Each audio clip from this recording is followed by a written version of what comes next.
ଆଉ ଆମ ଭୋକ ମେଣ୍ଟାଇବା। ଆରେ ଶୁଣ ଶୁଣ ପକ୍ଷୀମାନେ, ଏ କ୍ଷେତ ହେଉଛି ତ ମୋର। ତୁମମାନଙ୍କର ଯେତେ ଇଚ୍ଛା ସେତେ ମକା ଖାଇଦିଅ। ମୁଁ କିଛି କହିବିନି। ଖାଅ ପକ୍ଷୀମାନେ, ଖାଅ। ତାପରେ ତିନି ପକ୍ଷୀ ପୁଣି ଥରେ ମକା ଖାଇବାକୁ ଲାଗିଲେ।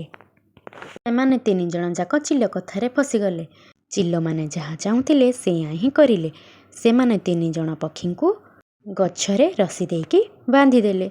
ଆରେ ଆରେ ଚିଲ ଭାଇ, ଆମକୁ ଛାଡ଼। ଛାଡ଼ ଆମକୁ।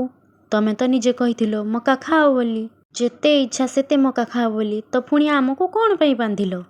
ଆରେ ଆରେ ଚିଲ, ଆମକୁ ଛାଡ଼ିଦିଅ। ଆରେ ଚିଲ, ଆମକୁ ଛାଡ଼ିଦିଅ।